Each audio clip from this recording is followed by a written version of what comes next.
was one of the biggest names in Caribbean music despite being in prison for years. We're talking about the king of dancehall, Vybz Kartel. Lisa Evers here now with the incredible story of his rise to fame and possible redemption. Hi, Lisa. Hi, Steve and Teresa. It really is an incredible story.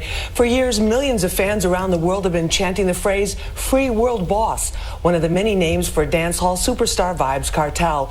A court ruling by a 3-judge panel on his case and release from prison is expected soon.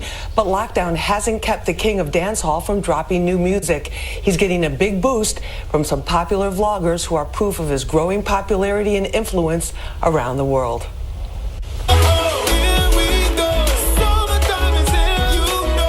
The sunny beach scenes and bright lyrics of Summertime helped make this a hit for Vybz Kartel, bringing him legions of new fans beyond dancehall. But it was one of his early hits, Rompin' Shop, with the artist Spice, that broke a barrier for the entire dancehall music genre. It became a huge international crossover hit, ranked on the American R&B and hip-hop charts. At the core of Kartel's popularity is his personal charisma. He's seen by many as a voice for the streets, defiant in his individuality and unlimited creativity, as we see in Last Man Standing. In 2011, with his influence a powerful force in Jamaica, Kartel was arrested and charged with murder. After a controversial trial with questionable evidence, he was sentenced to life in prison. That sentence is on appeal. He's had support from Busta Rhymes, who included a tribute and Vybz Kartel track in his song, Girlfriends.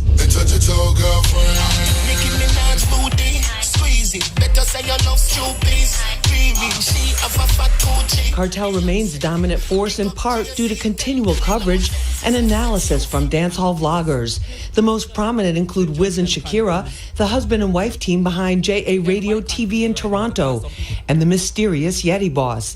His identity is one of the biggest secrets in dancehall, but everyone knows his distinctive voice. His reviews are followed worldwide, even by Vybz Kartel himself. This is Yeti Boss from Yeti Boss TV. So Vybz Kartel, a.k.a. Royal Boss, a.k.a. Addy the Teacher, a.k.a. King of Dancehall. Hands down is the best to ever do it in dancehall.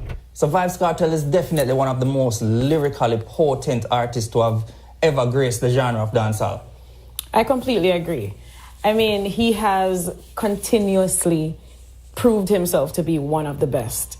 And as we've heard before, he is now compared to being the Tupac of dancehall. We call the Pandora, brand new Vybz Kartel alongside Alicia and Gia. Hot 97, New York City. That's Hot 97's Fire Sundays DJ Bobby Condors, introducing Vybz Kartel's new song, Pandora. It was produced by Condors' Massive B record label and released in January. Condors and his co-host Jabba have been on the cutting edge of bringing dancehall and reggae to hip-hop fans.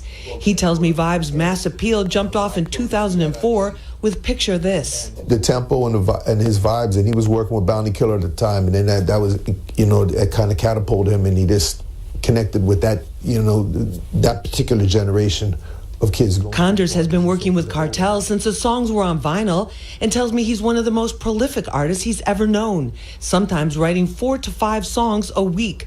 Many wonder how he still generates so much new music while incarcerated, but Condors will only say he wrote many songs before he was brought in and has very good management. He maintains that relevance with his, social media team.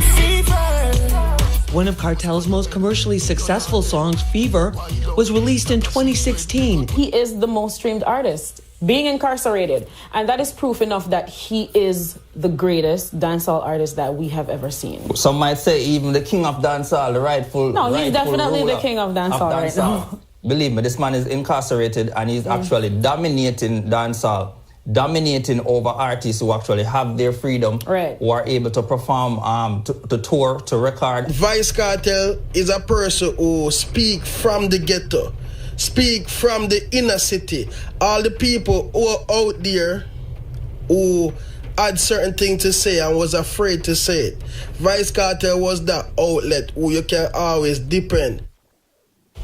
Now, I spoke with Vybz Kartel's attorney, Tom Tavares-Finson. He told me he was declining our interview request because they are awaiting the decision on their appeal of the murder conviction. He believes that could happen within a few weeks, and if the guilty verdict is overturned, Kartel could soon be a free man. Steve? That's a wild story. All right, thank you, Lisa.